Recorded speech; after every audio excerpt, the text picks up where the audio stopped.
to the Not Great Parents podcast. I am Not Great Parent Molly, and this is my co-host, Not Great Parent Nathan. Yes, and you sound not great. I am not great. I'm not really good either.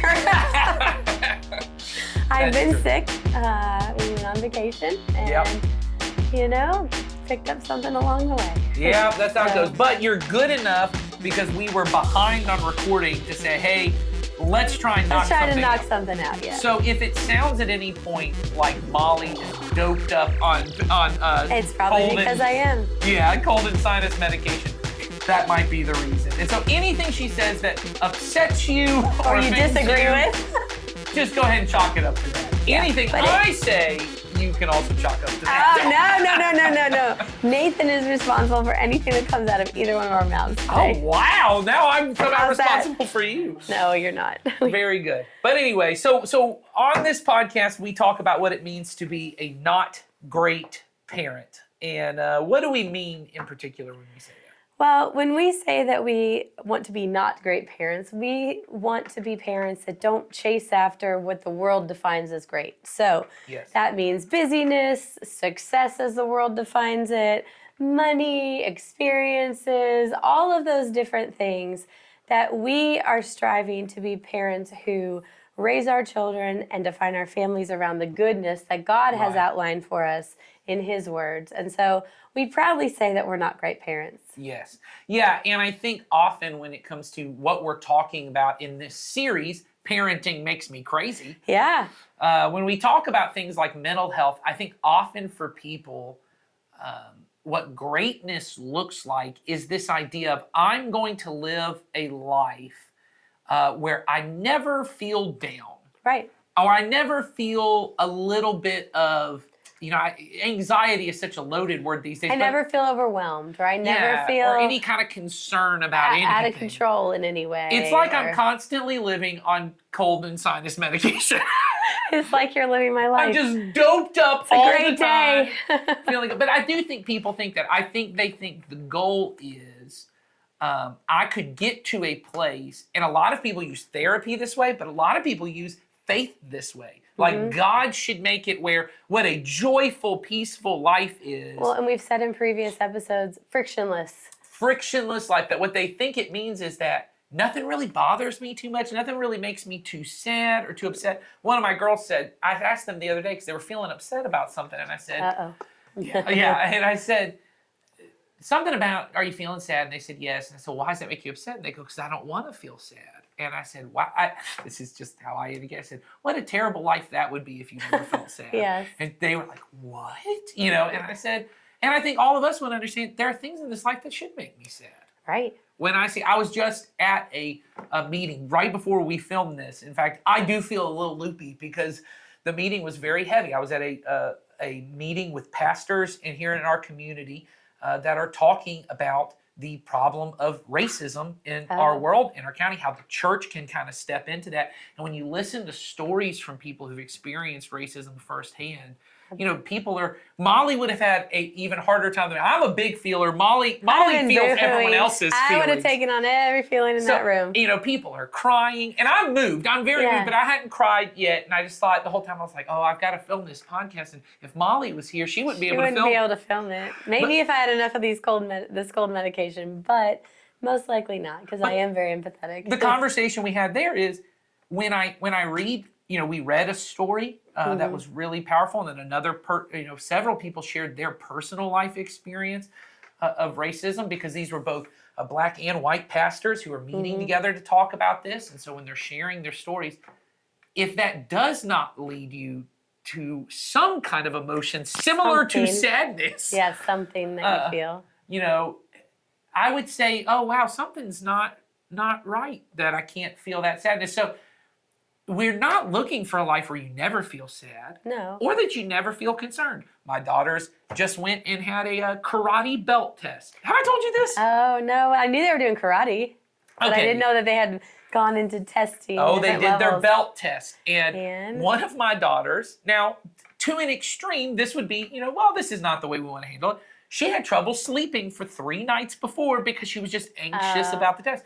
And I said to her, you don't need to be this anxious. And she said, and one of my daughters goes, you shouldn't even feel nervous at all. And I said, well, It's okay to feel nervous. I said, it is an appropriate thing when something really matters to you and you want to do well, that you feel a little bit of this emotion Right.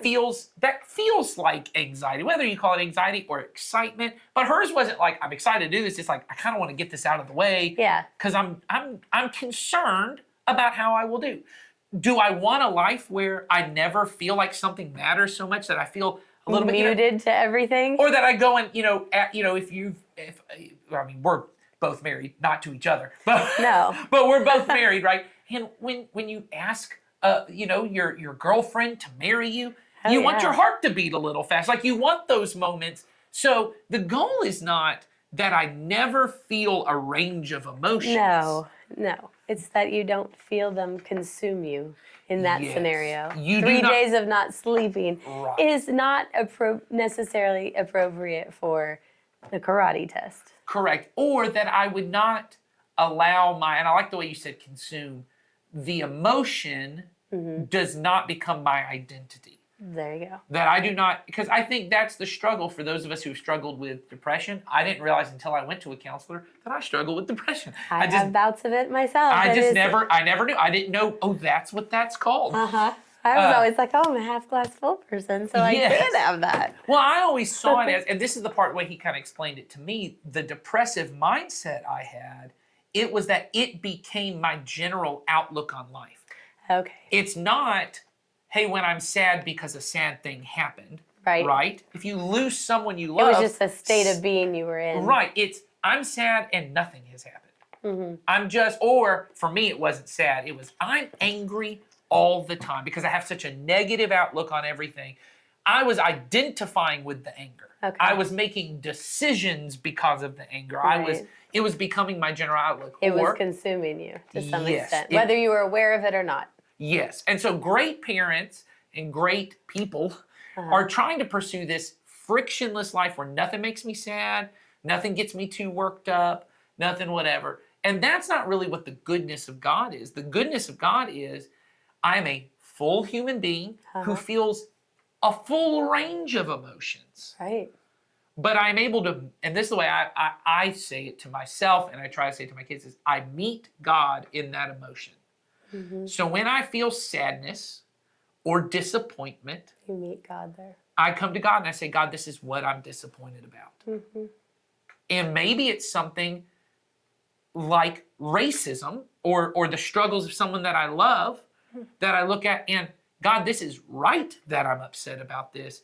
And I meet God there and I say, God, what do you feel about this? Right. And God, what are you calling me to do? And God, what can you do about this that I can't do? But then other times, I'm disappointed. And the reason why is because I had a unrealistic expectation of people in my life. Yeah. Common. Yeah, oh, absolutely. And then I come to God and say, I'm really disappointed he didn't do this. Or I'm really disappointed she didn't do this. And when I pray and talk with God, I go, can you help me to see this from their point of view? God, can you, whatever it is, whatever right? it is. But I want to be able to feel the whole range of emotions. God, and so that's what I told my daughters about the karate test, God, I really want to do a good job, and I'm nervous that I won't. Instead of saying, God, make me do a good job, which is what most of us do. Right. You go to God and say, this is where I'm at. Yes. And how would you want me to move forward in this? Well, and would you help me?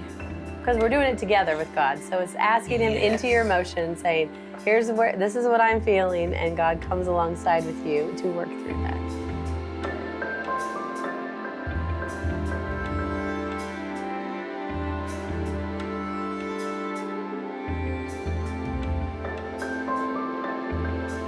In the sermon on Sunday, the thing I talked about is often when we talk about the Holy Spirit, that was the point of the sermon, was we often treat the Holy Spirit as if he's here to do stuff for us, right? But the ultimate goal is union with God. That when Jesus talked about the Holy Spirit, he talked about it in terms of we live, that the Father, Son, and Holy Spirit, the Trinity, exist in this community of love.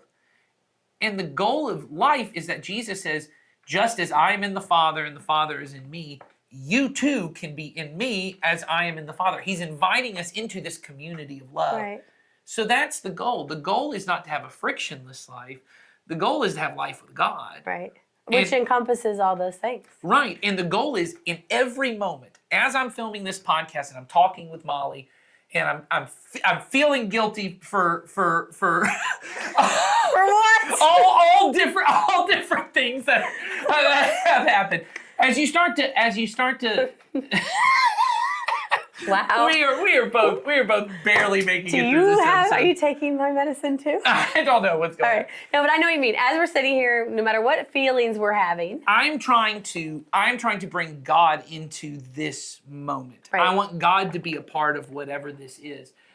But the problem for many of us is I am trying to get God to fix the situation. And so most of my prayers are, God, help me do well on my belt test. Mm-hmm. You know, and I always used to think that when my brother played baseball, and, you know, he played on a Christian baseball team, which what all that Christian means. travel team means that they just didn't play on Sunday. Yes, it means they don't play on Sunday and that they have to pray before the game starts. And what they have to pray is help us win this game, as if the other team is not praying the same thing. Gosh. Which one's God going to, and is it a sign of God's approval that when your team wins? The undefeated team is in God's favor. Right. Instead of praying, God do that, or even the thing people try and trick God into is, God help me do my best. Oh, yeah. Which still means I want to win. Yes. What if I pray, God, I really want to do well on this. God, would you help me to be okay with whatever happens? Yeah. God, would you help me to maybe, you know, play in such a way that I honor you in everything I do? If I can bring God into it, that's a different goal. That's a good goal for my life. Mm-hmm. And I think when it comes to our mental health, and when it comes to our parenting and our own mental health, we have to be able to meet God in whatever is going on mentally with us, emotionally with us. Yeah, good and bad. I mean, I think we often go in the bad, right? Things we perceive as bad for a rescue. Yes. And when things are good, we maybe do a quick thanks, or, you know, hey, God, thanks for making it the way I wanted it. Yes. But really, we should be having an invitation to him at all times to invite him into wherever we're at.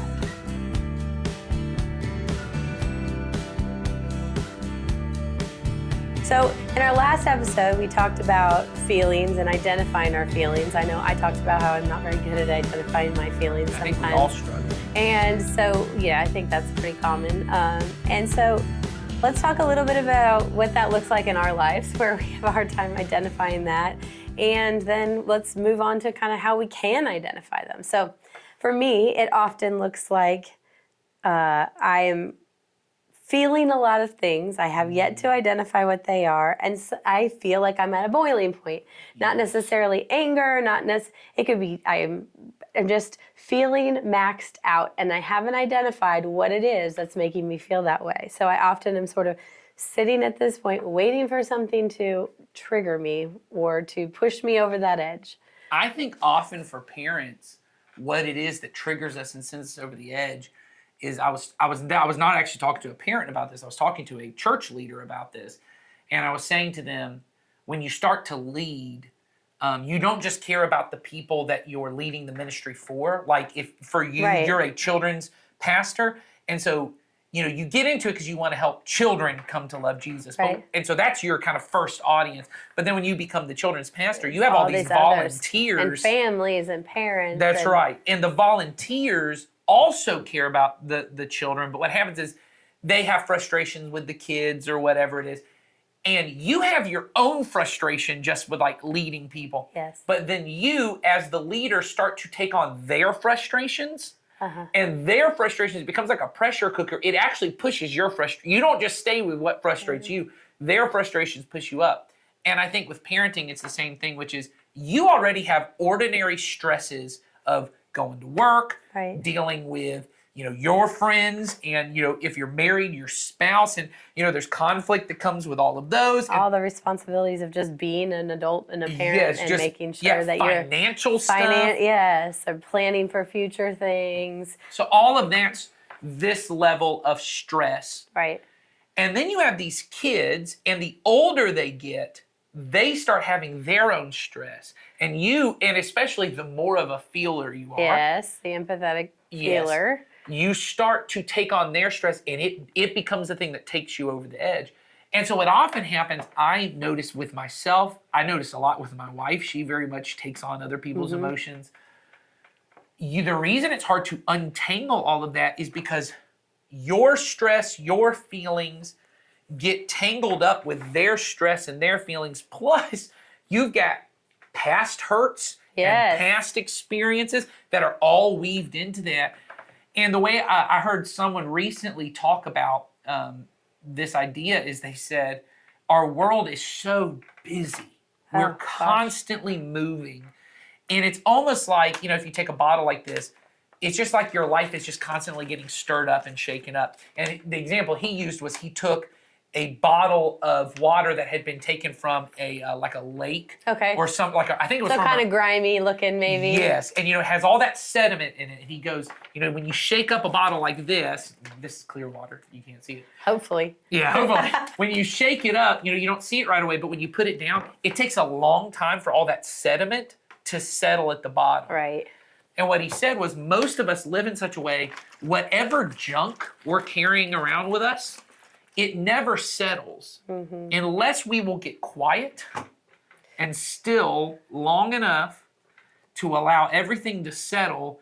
And then I can start to kind of sort out, what is it I'm really upset about? Which is really hard to do often when you're stirred up about something. You know, when we're stirred up or we're in a moment and our emotions high, that is often the time we want to bypass doing that. Especially because sometimes the still and the quiet is hard. I mean, I think it's hard because all that stuff is settling. It's very hard. Yeah, it's all settling, and it requires you to actually focus on it. In our world, it is so easy in this busy world and with everything being shaken up to kind of avoid whatever it is that's feeling uncomfortable or whatever, and just go get busy doing something else. Well, and I think in particular, if I think that the goal of life is to not feel down, not feel stressed, I don't want to get quiet, because what I'm going to feel more of is more down, more stressed. Now, it doesn't mean you're not feeling it, because it's all still in there. Right. But on the surface, if I can just stay busy,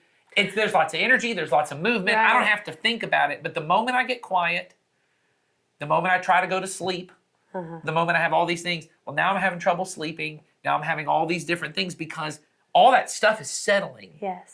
And I don't want to have to think about it. I think about in the Bible when Jesus, when Lazarus died, right? He said he wept, right? Yes. It's the best verse in the Bible because it's Jesus wept. Jesus wept. We can all memorize it. But here is somebody who came to show us how to deal with emotions, among many other things, right?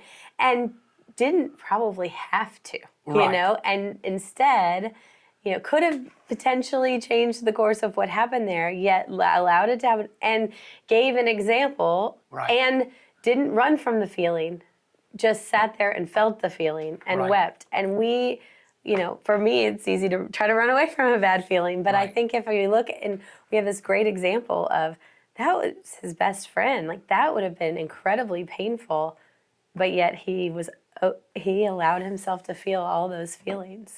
Well, and I think when you talk about that, so you talk about, that's one aspect, is we see this kind of in the heat of the moment, Jesus is emotionally present and aware enough to just allow his feelings, all that sediment, to bubble up to the surface, because he's not afraid of weeping in the middle of the problem. But that comes about because, and there's several times throughout the life, he doesn't explode. He allows himself to appropriately feel that, and but that's not some superhuman thing that Jesus is doing. And I think that's the way we often think about it is, you look at Jesus on trial, right? Where they're accusing him. We just had this in our On Mission group where we read that. Right. And one of the things was like, what's a truth you took from this? And I said, Jesus is on trial. They're accusing him of all horrible kinds of things. And he won't even respond, which is so bizarre to me, because I'm the kind of person that, like, you say something that's a little and I'm going to correct it, yes. I suddenly feel like I have to correct whatever the thing is, that's going on. Right. Jesus is able to stay within himself for the sake of the other person, because there are all these moments throughout the Gospels where Jesus goes and it'll say he went away to a solitary place, or he went away to the wilderness. The word is eremos, which doesn't just mean wilderness; it means the lonely place. That Jesus, it's the same words that are used when it says that Jesus went into the wilderness to be tempted. It's also the same kind of description that gets used right before he goes to the cross, that Jesus goes off to pray in the Garden of Gethsemane, that he has to go be alone. Right. And it's because Jesus needed these moments. I mean, Jesus had an incredibly busy life. That constantly in the gospel it said they're just bringing sick people to him, bringing people to be healed. And Jesus occasionally would get away from them. Right.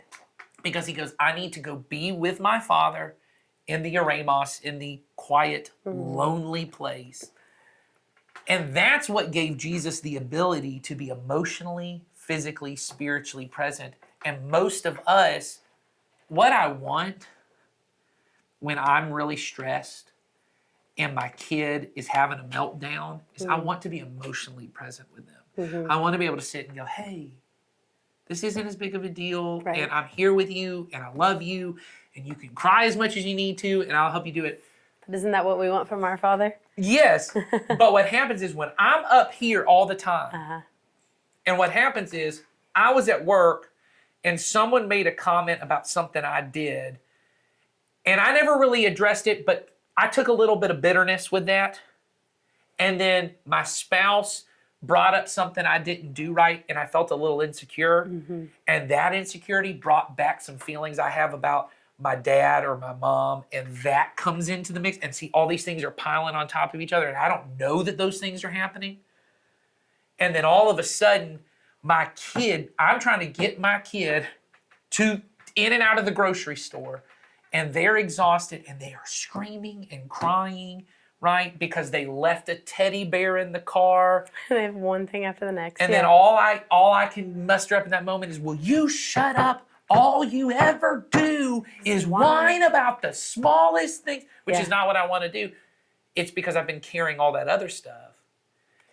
And the person I want to be is the person who can untangle all those knots. Right.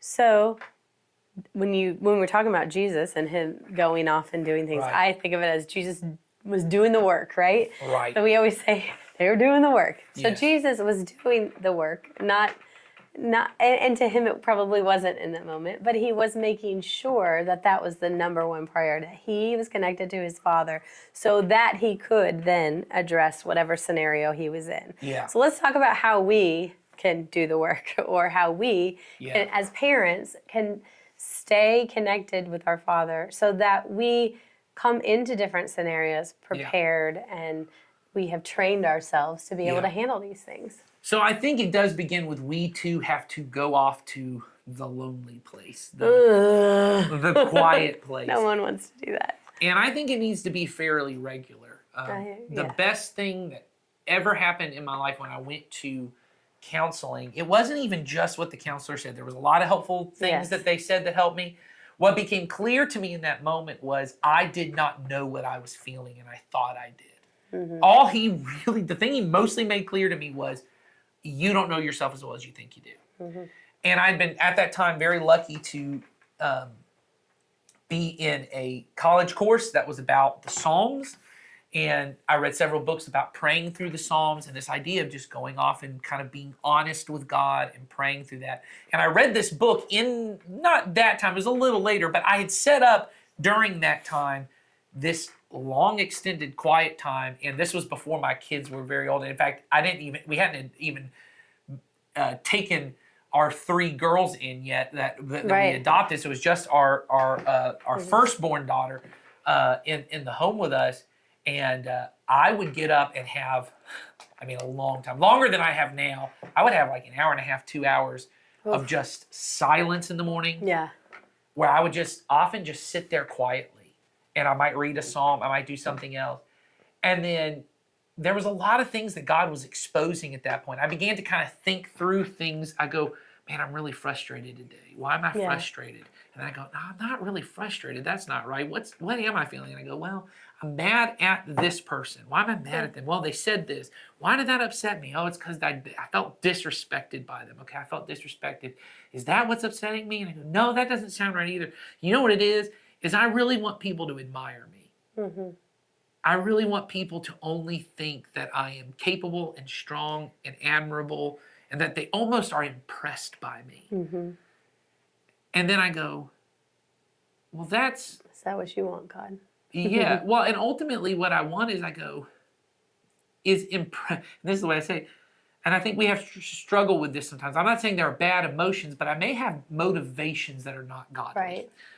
The motivation to have everyone impressed by me as if I were the Son of God himself. Right. That's the brutally honest way I had to say it to that. I just want people to think I'm Jesus. Right. I'd really love it if people thought I was Jesus. And I know many people who listen to this probably had that opinion of me as well. Yeah, I really. know. I was like, are you about to say, I know many of you think I am? No. Not that they think I am Jesus. No, the that opposite. They think I think you I'm think Jesus. you are. I know. That's why I was laughing. Even in that, there's a way of, I don't even want to say that because that's the great fear, right? That's what people think. And I would have to sit in that quiet and say to God the thing I didn't want to say, which is, God, I do kind of want people to think I'm Jesus. Yeah. And not like, wow, Jesus is really seen through him. Almost like, this guy's almost godlike. Yeah. This guy's How does he do what he does? Yeah. But saying it, opening up and saying that ultimately creates a closeness between you and God, because you have I'm allowing him to meet me in the truth. Right, you're allowing him to meet you in the truth, which he knows the truth anyway. Yes. He's giving you the opportunity to say the truth in a way that's so loving and so connected to him, and that he's not going anywhere. Yes. And it's hard to find those quiet moments to do that, but you have to prioritize. You have to figure out. And I don't think it has to be an hour and a half, 2 hours. No. Because even now that my life, I've got older daughters and they're getting up earlier and all that kind of stuff. So I don't have the extended, but I still always have about 30 minutes where I'm not required to do anything. And I'm up before. Now I do it before my family gets up, and I'm quiet with God. I may read a little scripture, and then I try to have no inputs. Right. And the one practice that I do that I think is kind of helpful, I got from this book called Holy Noticing. And the idea of this book, you should read, it's great. It's actually a lot about brain development. As a pastor who got really into neuroscience and looked at the way our brains develop, but also spirituality, and kind of brought them together. And what he came to is, one, how important controlling your breathing is, just in everything. Even therapeutic techniques would tell you, take deep breaths, get very centered in all of that. And he talked about there's this long historical tradition of breath prayers in Christian tradition of connecting with God by really focusing on our breathing, being present in this moment. But he takes this acronym for breath, right? And he kind of walks you through 2 to 5 minute prayers on each one of those letters that help you to become present to God in whatever you're feeling. So BREATH. Right? I had to look at the thing to make sure I spelled it right. That's what you're laughing about. I am laughing at the fact that your eyes were like, I'm getting this right. B. Jesus would have spelled it right. Just kidding. Probably not. He didn't speak English. I know, probably not. But so anyway, okay. So the first one is B is your body, and so what you do, and this is how I try to do it. I start by just first slowly taking deep breaths in, deep breaths out, and then I just try to be very present in this moment to what my body is feeling. And I know this is very weird to many people, but I think it's very helpful. Where am I carrying stress in my body? And what I notice is I carry a lot of stress in my shoulders and my neck. Like right now, I just had a stressful day and I can feel it. I have tension all down my neck. I carry it in my head too. So you feel it in your head. You sit there. And my hands. So what I realize is my hands are very, very much something that I either tense or I fidget with, or there's always something going on with them. So I actually try, when I'm in quiet moments and with God, I just turn my hands upward. It helps me a lot. I just turn them over. I don't do anything with them. I just turn them over instead of having them, because when they're turned downward, I'm often pushing on my legs or doing something. But when I turn upward, they're just dead. They're just kind of are not happening. Well, that's good. So this might be a place for you to do a prayer posture. Maybe it's something where you want to lift your hands Once up. I do that, I can become aware of the rest of my body, because otherwise I'm only aware of my hands. Well, and there then may be things. You may have pain in your body, and before you can move on to anything else, you want to say to God, God, I have this pain. Would you heal this? Yeah. Would you meet me in this? maybe you have a health concern. Uh-huh. And every time that you start to focus on your body, you really just bring that to your mind. You say, God, meet me in this. You're not even really asking for anything. God knows what you want. So you're just trying to say, God, I am thinking about this. If you have a health concern, you may not even be aware how much you're thinking about this health concern, but your body is kind of like protecting it, guarding it, all that kind of stuff. Or if you're like me and you're a very vain person, I suck in my gut more than I would like to admit. Okay, I mean, yes, right. It's not a safe place on the internet. Safe. It's totally safe. no one I'll can never say make anything. fun of it. Nothing happens in the comment section. Nothing happens. Yeah. But in that moment, I become aware and I go, God, I'm sucking in my gut because I really want people to be impressed by me. Yeah. And I'm getting older. Right. And I'm becoming aware that my body, I'm trying to be as vulnerable as I can. My body is not as beautiful as it once was. I know. I'm laughing too because I think the same thing. And I have to say the same. And some of you are like, I don't know that it was ever beautiful. Well, that's okay. My relationship with my body is not as healthy as it once was because I maybe nitpick at those things. I carry those things. I care about those things in a way that I did not care about before. And so I sit with those and I say, God, meet me. Let me know I'm okay. That this is so. That's your body. The second one is R. It's your relationships. And for those of you who do our On Mission groups, you're kind of actually aware of this. This is where the group that I lead that kind of came up with this idea of the relational orbit, as we said. Which we brought up before on here, I think. Yes, we used this prayer technique as a way of kind of originating that. Right. You think of concentric circles of the people who are closest to you, and then a circle out, and then a circle out, and a circle out. And you just, once again, you don't pray for those people. And I know that may sound weird. Yeah. You can pray for them at another. And I do. I pray, verbal prayers for the people in my life. But all I'm doing is I'm bringing before, so in my mind, I sit there and I just bring my wife in my mind, right? Besides Jesus, so she's the closest somebody person. In your orbit. She's the closest person to me. So she's the very first person.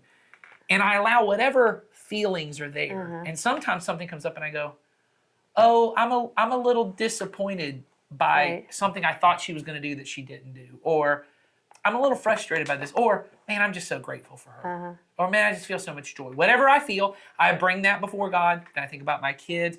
I think about my coworkers. I think about my friends.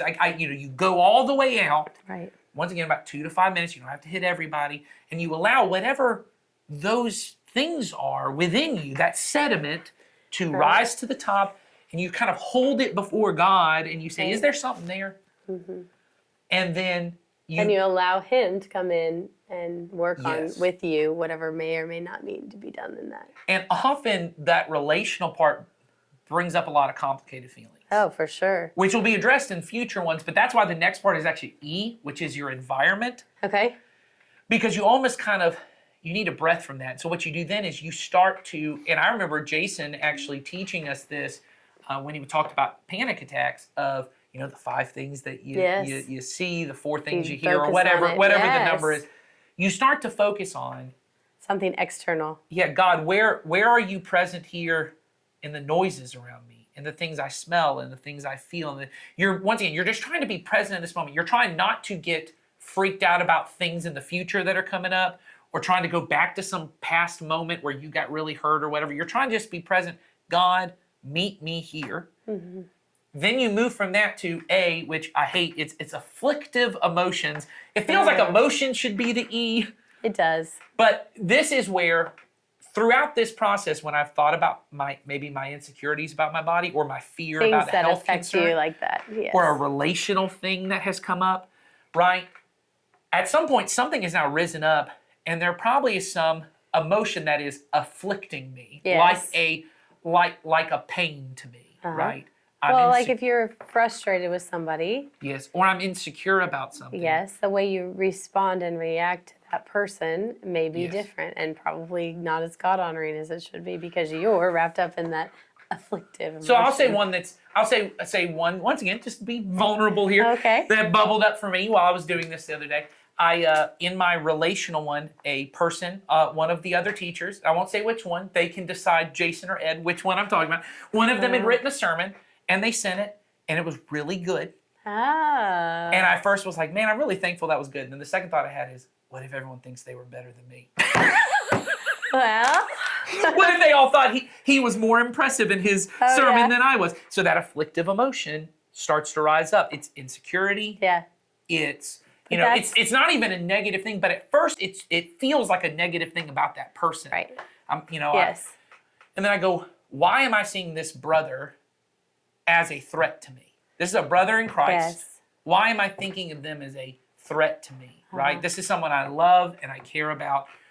Why does what they do well threaten me? And so then I bring that before God and I just say, God, I feel threatened. I feel insecure. I feel this, and I just hold it for him. I don't even tell him to do anything with it. Stating it, you're acknowledging it. I'm just acknowledging it.